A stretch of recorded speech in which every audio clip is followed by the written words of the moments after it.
In 1923, a German electrochemist named Edgar Julius Cohen published a paper demonstrating that two dissimilar metal rods pushed into moist earth could generate a continuous, measurable electrical current without any fuel, without any moving parts, and without any degradation of the metals for years on end. He measured voltages between 700 and 1100 millivolts from a single earth cell, enough to power small devices indefinitely. That paper was cited exactly 4 times in the next century. 4 times. Not because it was wrong, not because someone disproved it, but because the year it was published, the American electrical utility industry had just crossed the $2 billion revenue mark. And the last thing anyone with stock in copper wire and coal-fired turbines wanted was a farmer in Kansas discovering he could pull current from the dirt beneath his boots. So ask yourself this. If the soil under your feet right now is generating electricity on its own, has been generating it since before you were born, and will continue generating it long after you are gone, why has no one ever taught you how to harvest it? By the time you finish watching this, you will never look at a patch of bare ground the same way again. You will understand exactly how the earth produces voltage, why that knowledge was quietly removed from practical education, and how to build a working earth battery on your own property this weekend with less than $4 in materials from any hardware store.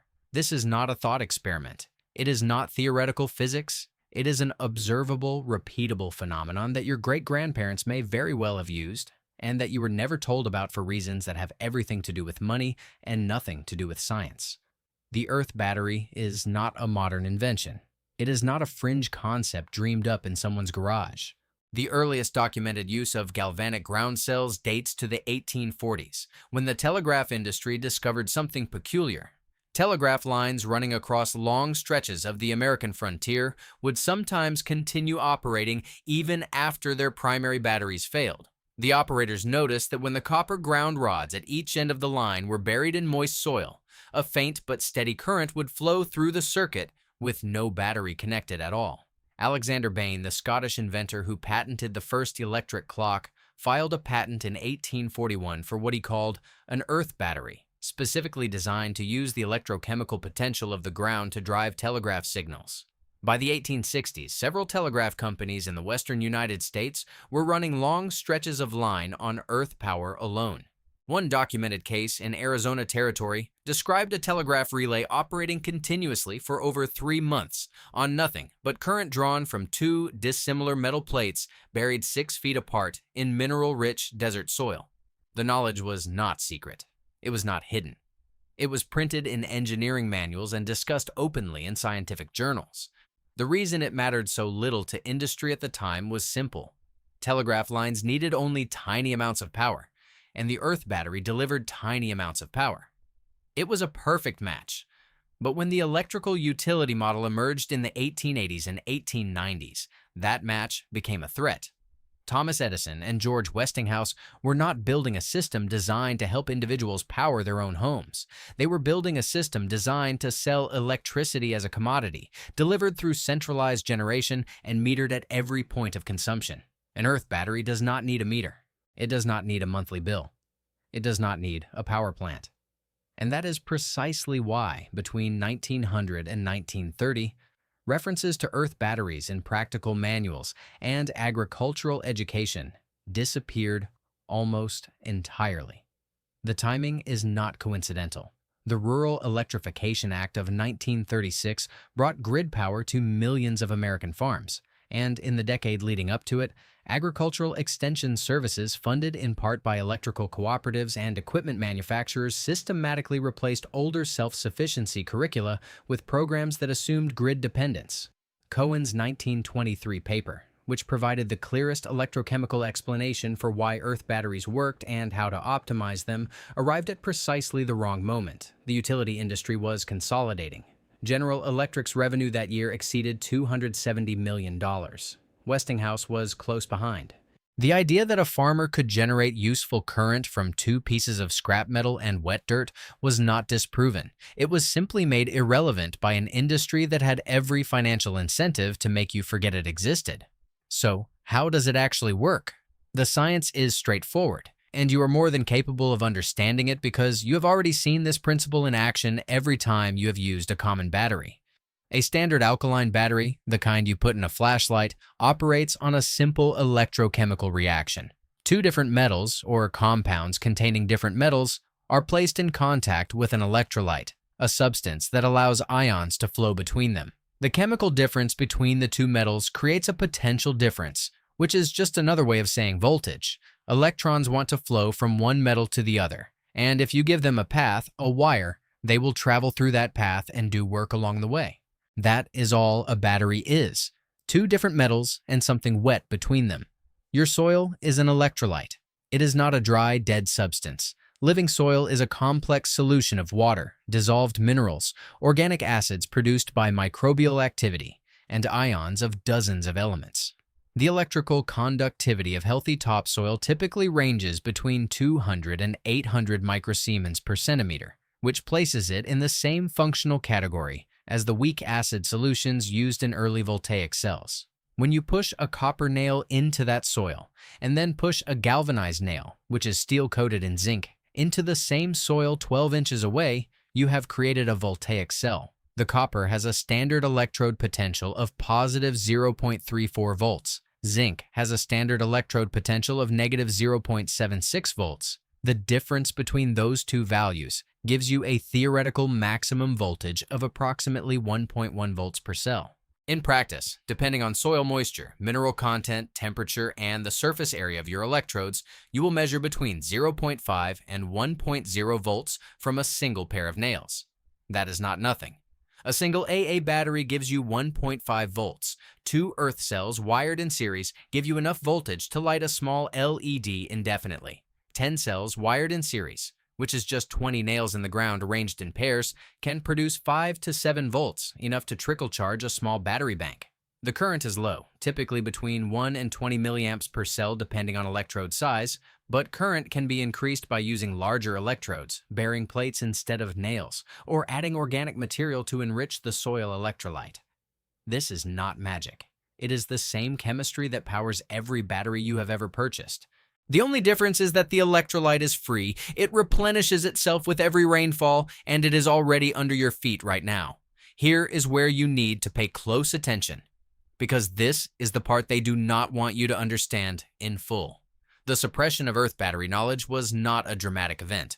No one held a secret meeting and decided to burn the textbooks. It was quieter than that, and more effective precisely because it was quiet. Follow the money, and every decision makes sense. In 1923, the year Cohen published his paper, the American battery industry was in its infancy, but it was growing fast. By 1950, Americans were spending approximately $400 million per year on dry cell batteries. By 2023, the global battery market exceeded $130 billion annually, with American consumers accounting for roughly $31 billion of that.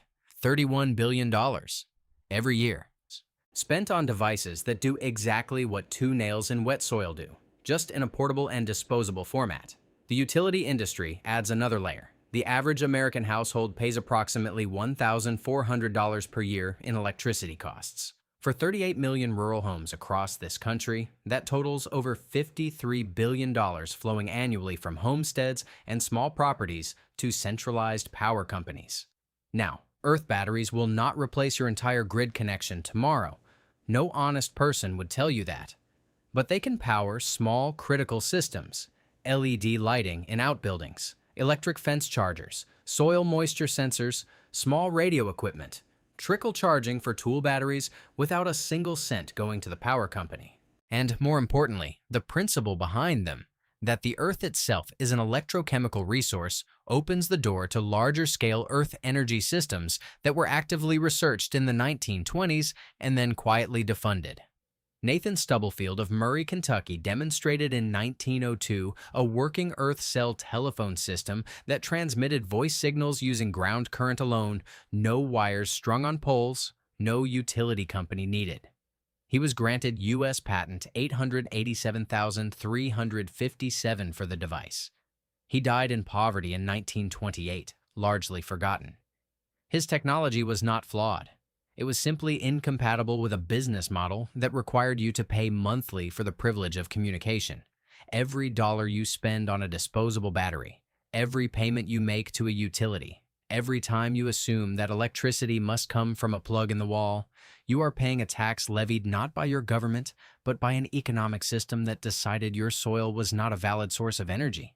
You have been paying that tax your entire life, but not everyone forgot. Not everyone was convinced that the only way to get electricity was to buy it.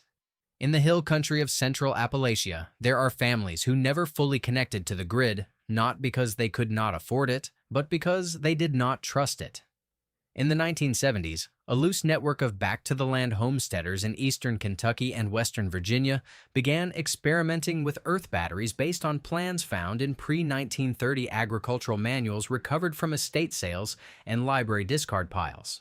One community near Coburn, Virginia documented a system of 48 earth cells, 96 electrodes made from salvaged copper pipe and galvanized fence posts that provided enough continuous power to run LED lighting, charge nickel-cadmium battery packs, and operate a low-power AM radio receiver. The system ran without interruption for over 6 years, with maintenance consisting of nothing more than occasional watering of the electrode sites during dry summer months. The total material cost was under $30.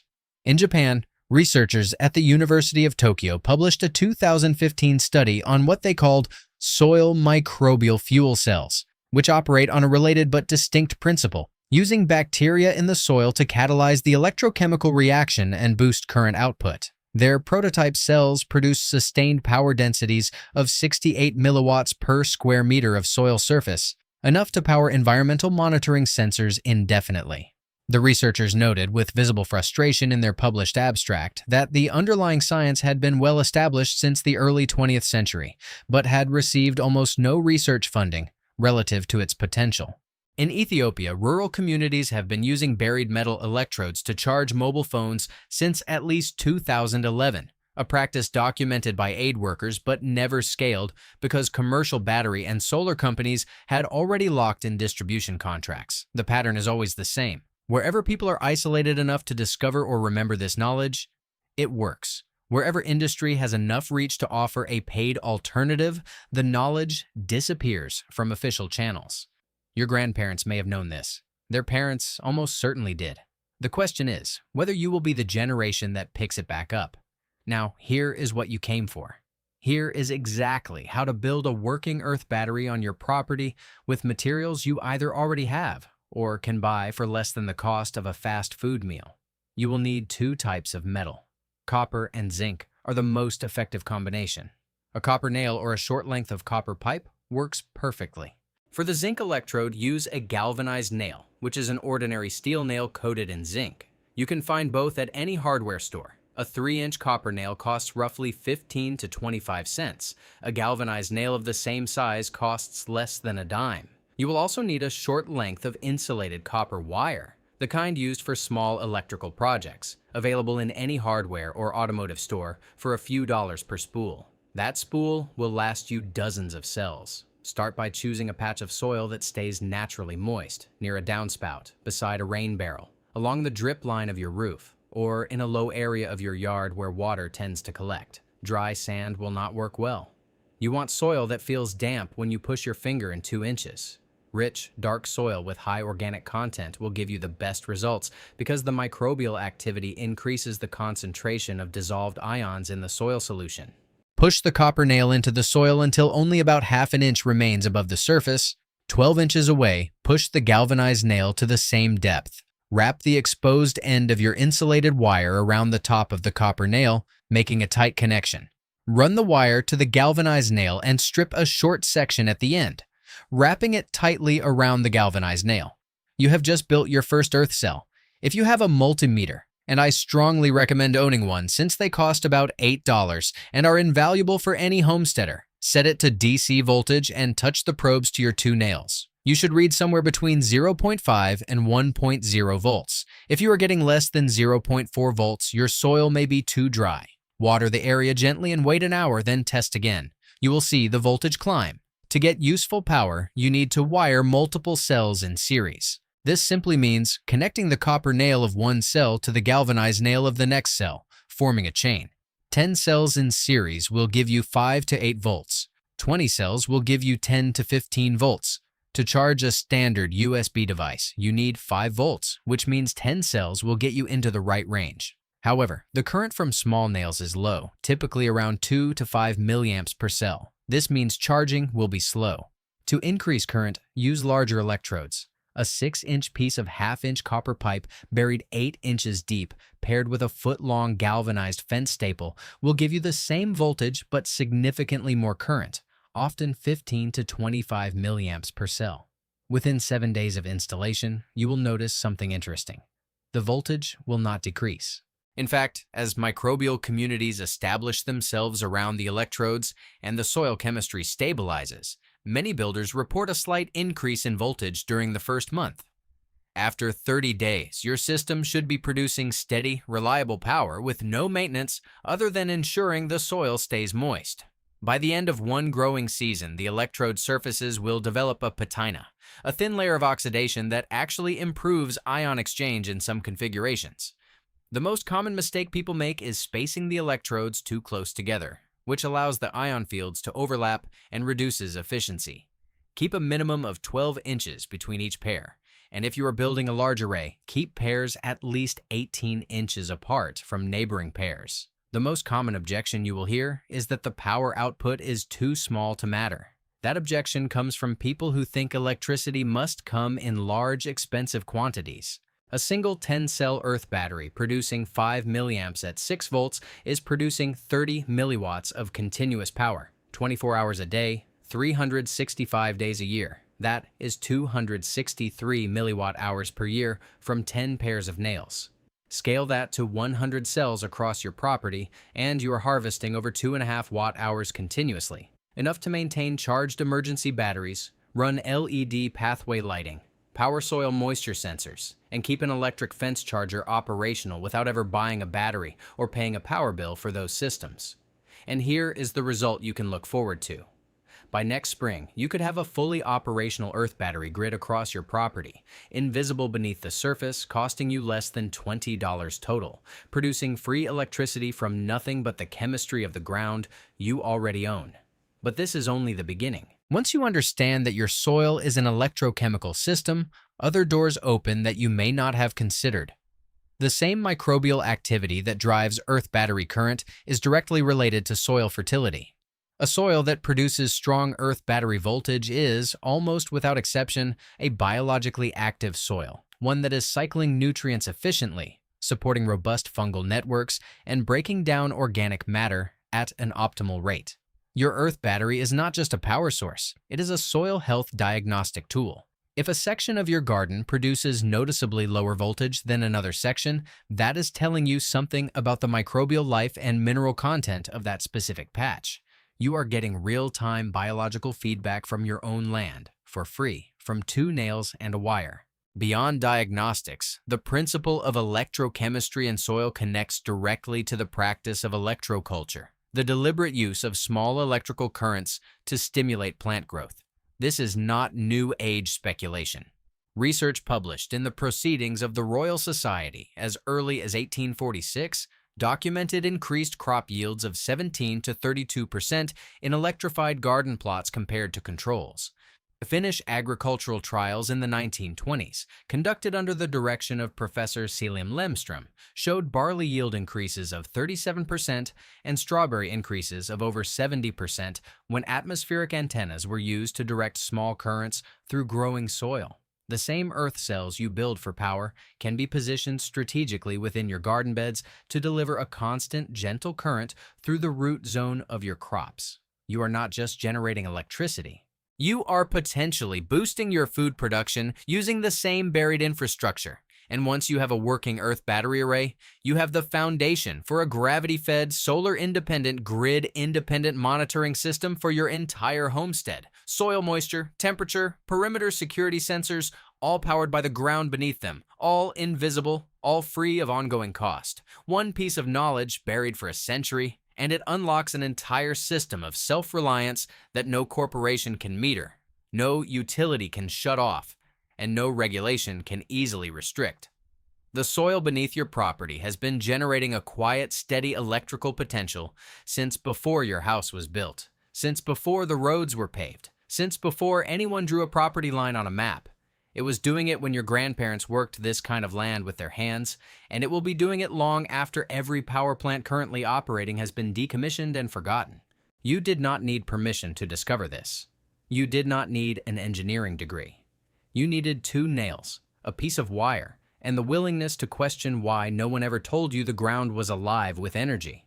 The people who built the systems that power modern life are not evil, but they built those systems to be sold, not shared. Every technology that cannot be metered is a technology that threatens a revenue model. Every skill that makes you less dependent is a skill that makes you less profitable to someone.